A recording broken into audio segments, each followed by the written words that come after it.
and welcome to the Fromer Travel Show. I'm your host, Pauline Fromer.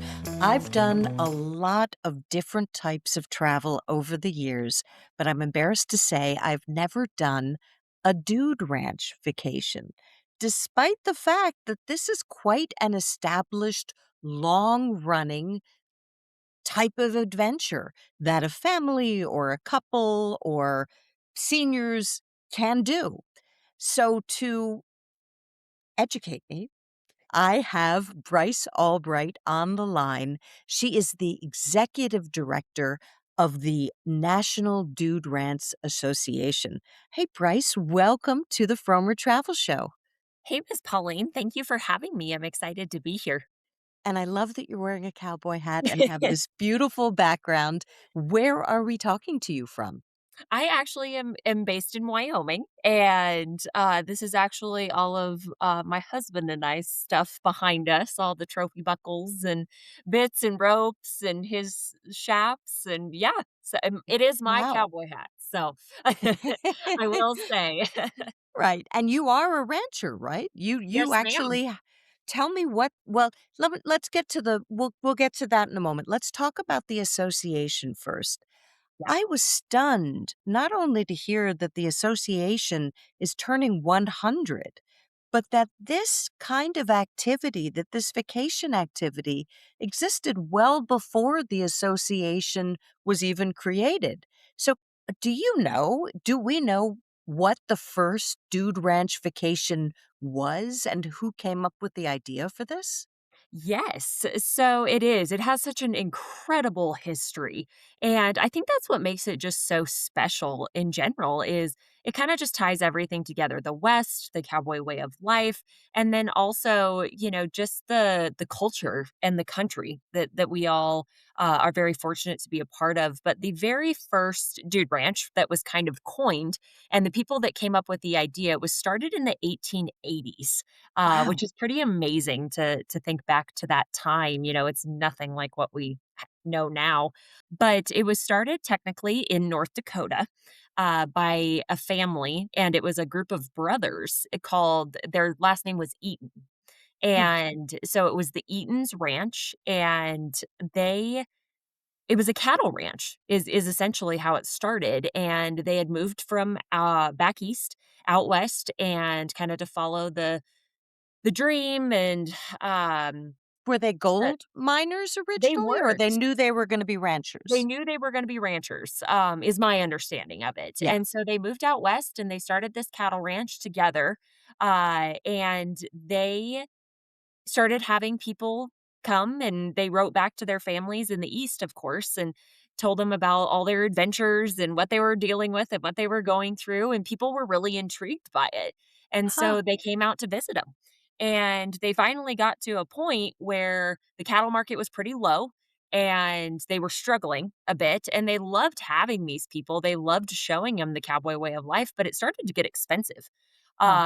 So they started we laugh at this number now, but they started charging them, I believe it was $10 a week, Wow. and to come and experience that, and that was just to help cover, food costs, and that was mainly it, and Right. so, uh and the idea of kind of the Dude Ranch was born with that, and Huh. throughout the next pretty much 40 years, from the 1880s till about the 1920s, this industry kind of blossomed, and people came up, with more of this guest-oriented hospitality idea, and that's what led the dude ranch industry to becoming, kind of an official industry, if you will, when the group of ranchers and some railroad officials, some national park and fish and game officials came together in Bozeman, Montana.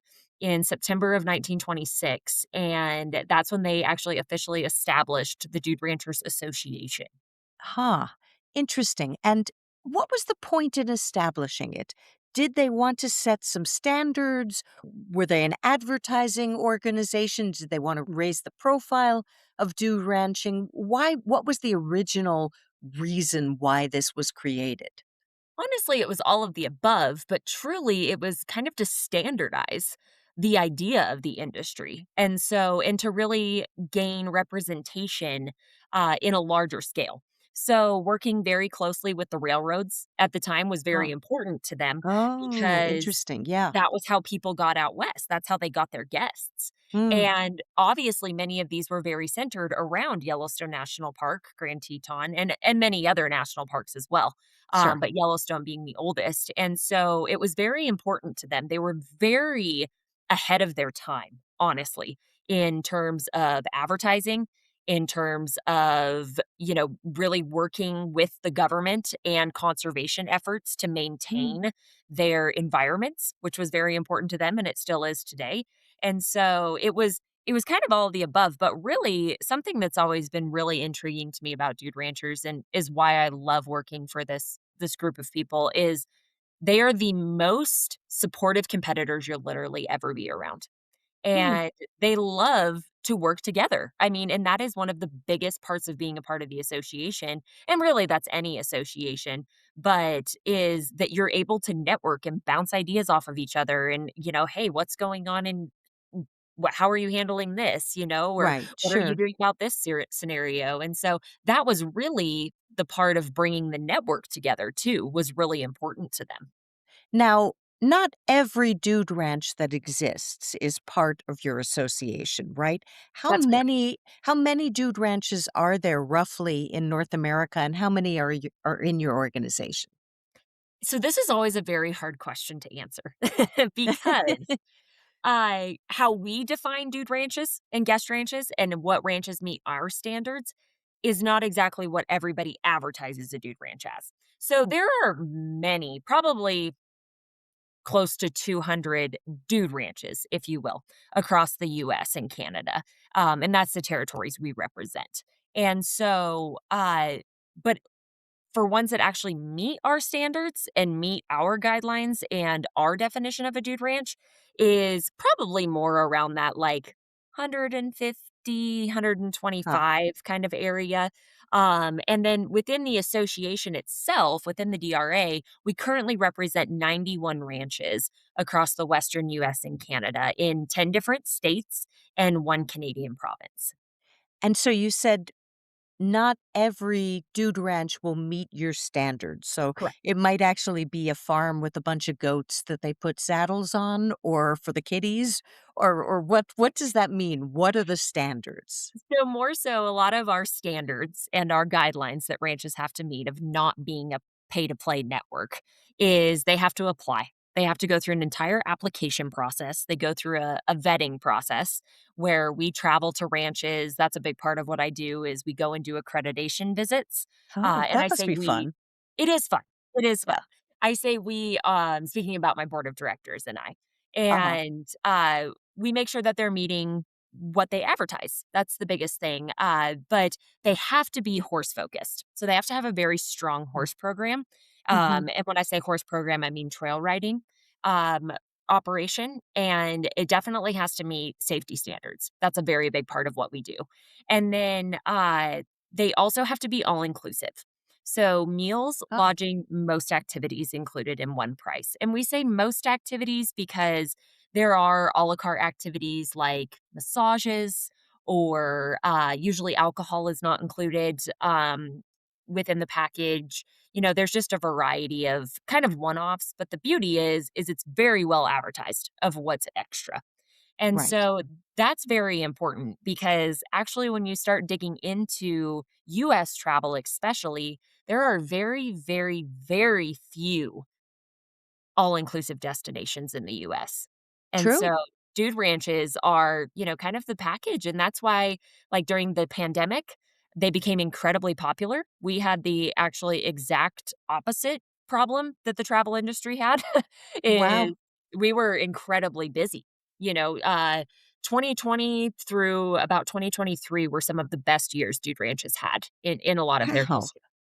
So That is crazy. Yeah, it that's is. very, very interesting.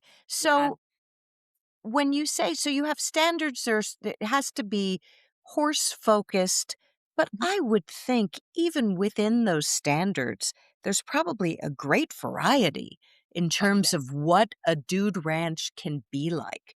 So Yeah. will you tell me and before I get to that, so I'm gonna have you tell me a couple of examples of Yeah. really interesting places, but I also am curious, are most dude ranches primarily ranches, or are they primarily vacation destinations? Where is the business? Is it mostly people who are making their money from tourism or still from ranching?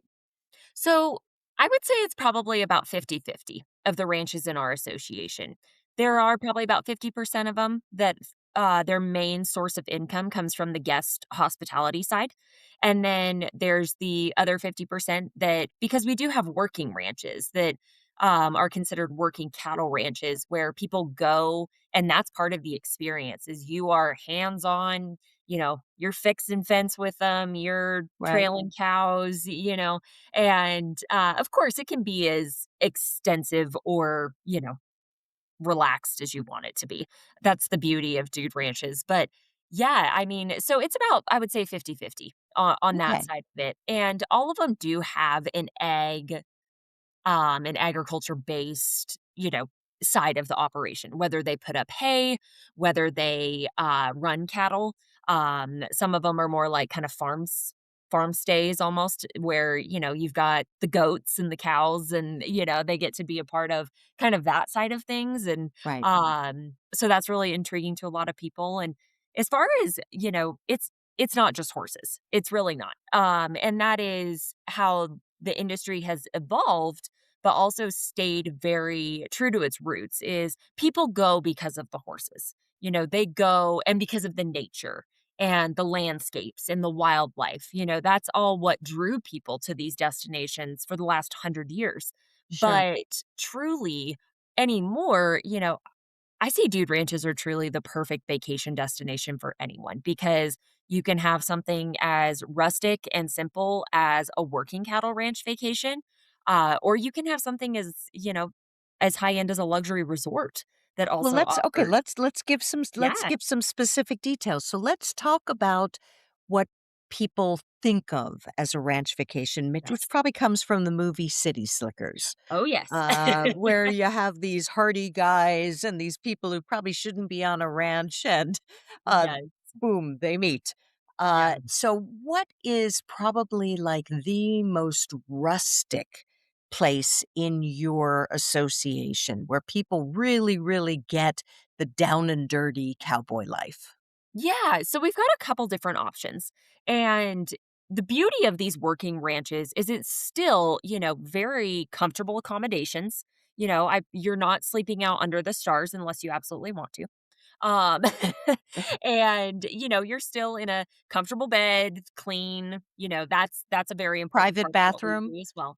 Yep, bathrooms, in the cabins or in the lodges, and then also, but yes, during the day, your activities are rough and tough, and you may be having dinner around the family's table that owns the ranch. We Hmm, have several of those working ranches. For example, the Klondike Ranch in Wyoming is one that, they only take 10 guests a week, and you have dinner with their family because that's who runs the ranch, is they have right. very few extra hired, individuals that work with them, and you literally sit around the table in the owner's, dining room for And so for a that's meal. that's in Wyoming. It You is. said the Klondike Ranch, is it did I get Klondike. that right? Yep, Klondike. yep, So and so when you look out at the, view from the Klondike Ranch, what do you see? Is it all open plains? Are there mountains? Are there streams? I mean, what does it look like? What does it yes, feel like? You said it's a family-owned operation, pretty it is. small. Yep.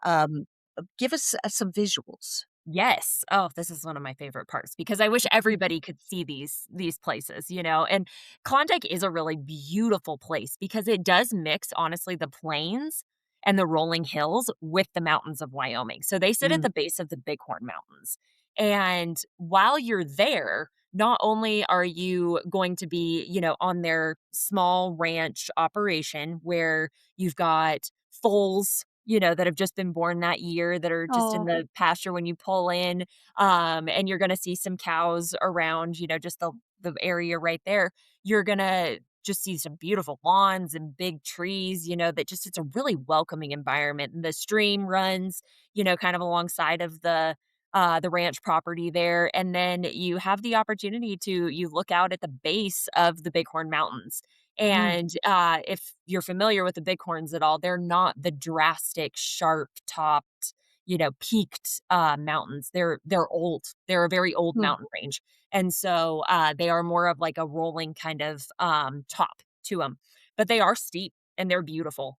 Huh. And, part of Klondike is in their or in their early months, so in June, before they kick their cows up to the mountain for summer pasture, they do cowboy clinics, is what they call them.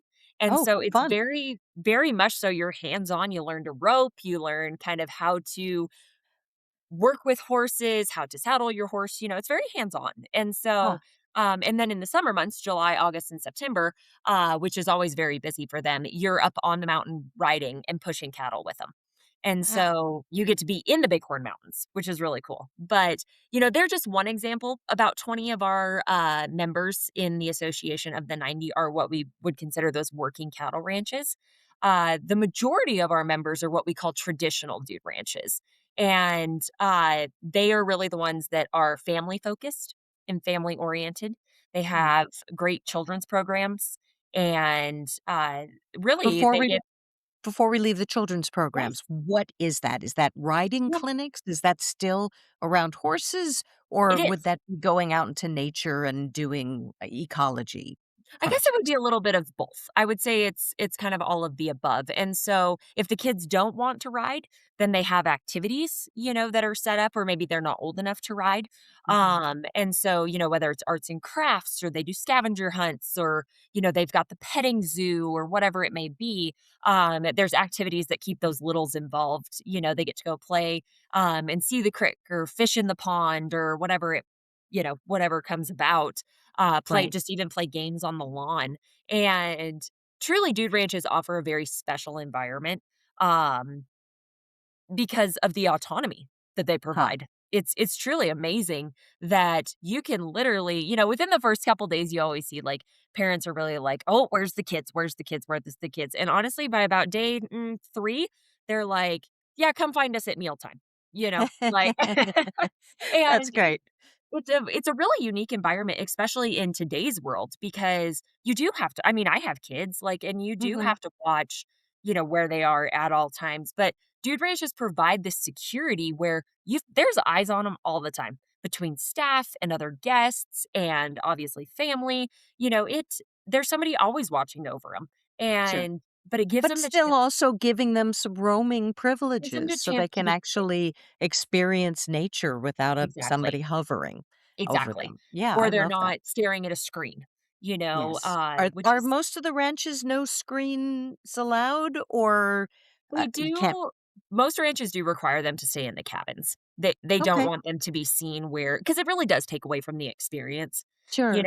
however, there are ranches that only, have internet access in their lodges, Huh. or we have one ranch in Colorado, that they have one room in their lodge that has internet access, and they call it the internet jailhouse.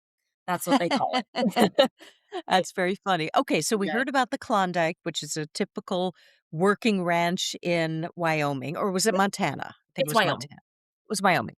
Yep. What is the most unusual of your ranches in the association? Maybe either where they are in terms of the ecosystem they're part of, or I don't know if they're high end. I just was in Denver, Yeah. and a friend of mine, I was speaking at the Travel and Adventure Show. A friend Nice. was staying at the Urban Cowboy Hotel, which was the chicest cowboy style place I've ever seen. I mean, Mhm.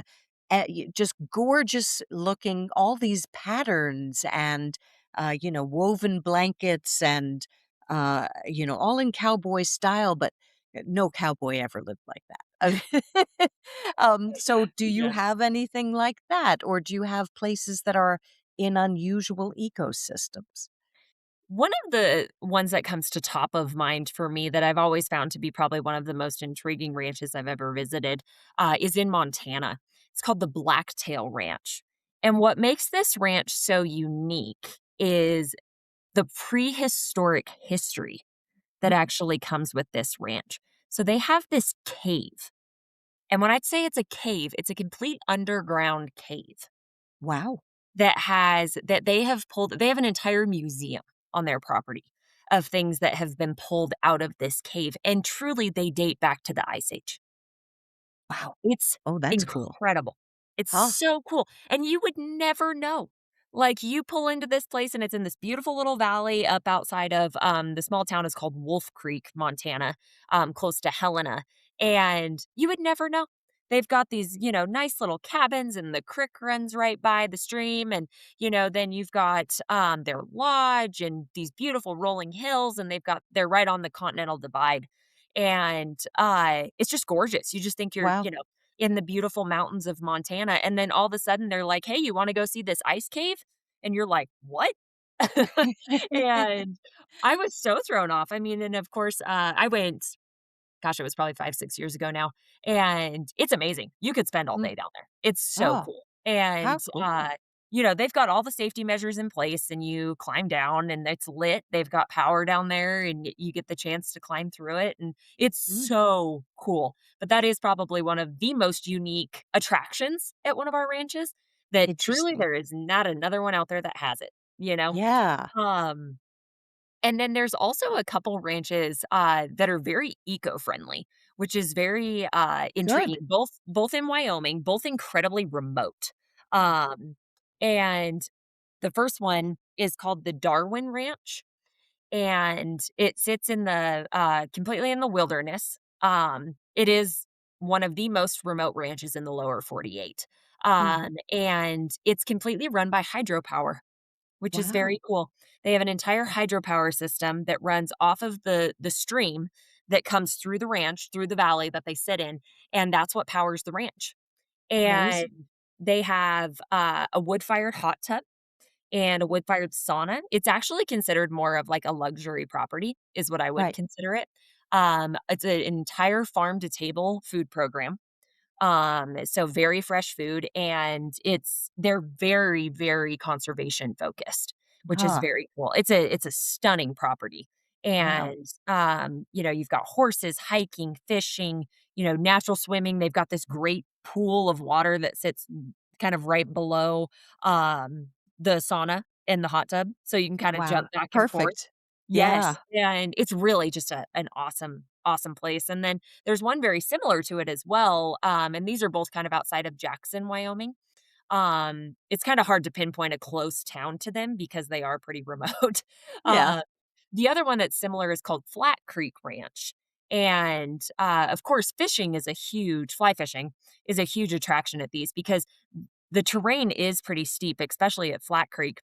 They sit on a big lake, and the lodge overlooks the lake, and it's amazing to drink your coffee out there. It's just stunning. I mean, you're Wow. looking over the Bridger Teton Wilderness and this gorgeous just lake and all these trees, and you truly are like, "How did anyone find this place?" Seriously, Amazing. and Wow. so it's also what I would consider a luxury ranch. Both of those are very small. Flat Creek takes 14 guests and, Darwin takes up to 20. And so they're Interesting. both a very intimate experience, but those are both Sure. very unique as well. Okay. Um, Now let's get to down to some of the nitty-gritty very quickly. yeah. Um, how long is the typical dude ranch vacation? How long do people tend to go? Is this like a long weekend activity or a full week for most guests? We really encourage a full week because we do have ranches that take shorter stays. There's no doubt, 3 to 4 night stays, are something it's kinda just the travel landscape anymore. Dude ranches Mm, definitely had to adjust to that. But really, we encourage a week-long stay solely because of the reason is people get there and they get involved with it, and if they're only there for 3 or 4 nights, they don't wanna leave.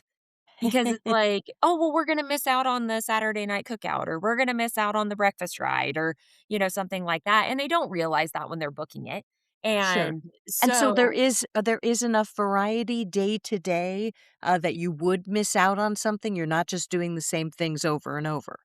correct, and so that's one of the really awesome things about Dude Ranch Vacations is the autonomy that they provide. There's different activities all throughout the week. Horseback riding is offered almost every day for most ranches, But then you could fish, you could hike, you could do shooting sports, you could, just sit on the porch and read a book. Like, Sure. we've got some ranches, like, especially in Arizona, that are actually within, very close distance of, wildlife preserves, and so Mm, bird watching is a really actually a big thing, down in some of our southern ranches in Arizona, and interesting. so, yeah, it's just, Yeah. a variety of things you can do, but many ranches do have pretty set programming, throughout the week. So, Sure. they don't offer a breakfast ride every single day. You know, if Right. you're and most ranches do really structure their programming around a week-long stay. So anywhere Okay. from 5 to 7 nights. All right. So let's talk about the cost. Yeah. What is the least you might spend for a ranch vacation per adult per week? And what is the most?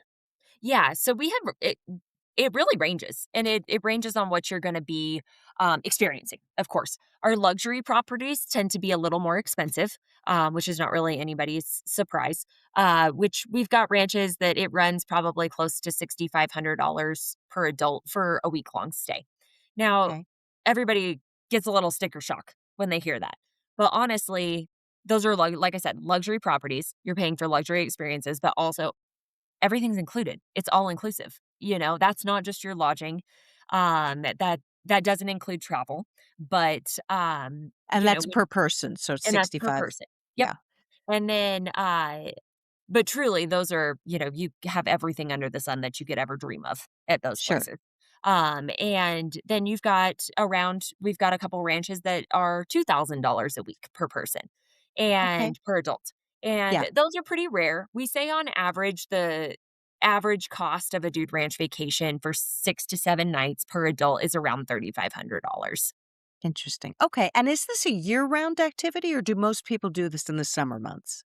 So we do have ranches that are year round, and we have different locations that offer seasonal experiences. So most of our ranches in the north, so Wyoming, Montana, Colorado, Idaho, those type of northern locations are summer operations. So usually we say 1st of June to middle of September, depending on the location. Some of them are earlier, some of them go a little bit later, but due to weather is Right. usually the biggest deterrent for those seasons. But then we have our Arizona and Southern California properties, Oh, uh, sure. that Must be that the opposite offer season. the Yeah. opposite season. Yes, Yeah. and then we do have ranches that are year round. So we do have a few, mainly in Colorado and Montana, that offer a year-round experience. So if you wanna go, ride the sleighs like the Hallmark movies by a horse-drawn carriage, when we get snow, we have not had a very, snowy winter, at least in Wyoming Right. this year.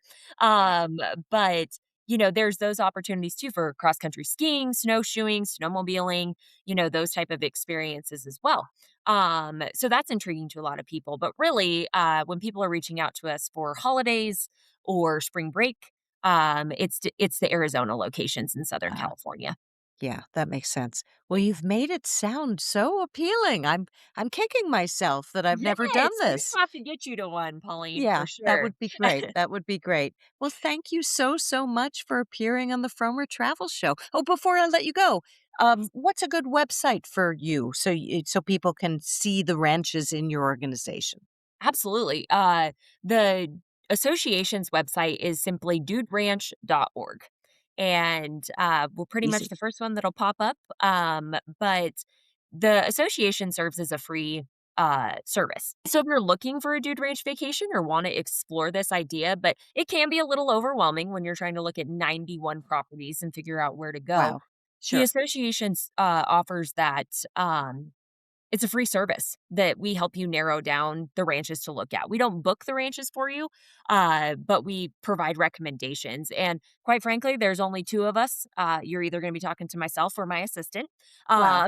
that deals with those inquiries. And so, my assistant's worked for us for 4 years. She's got a really good handle on the ranches, and as do I. And so, we're going to make sure to get you to a place that is going to suit what you're looking for. Or, maybe if we think this might not be the right destination for you based on what you would like to experience, we can always help maybe find something that will be good. So, Okay. Well, yeah, great. Well, thank you so, so much for appearing on the Fromer Travel Show. Really appreciate it. Thank you so much for having me, and we're gonna have to get you to do a dude ranch, Pauline. It's the next one on your list, I know Definitely, it. definitely. All right, that is it for this week's show. I thank you so much for listening. If you enjoy what you've been hearing, what you've been seeing, please, give us a 5-star rating wherever you get your podcasts, and please subscribe. And if you are traveling, I'm jealous, but I also wish you a hearty bon voyage. I'll see you next week. Well, it feels so far away.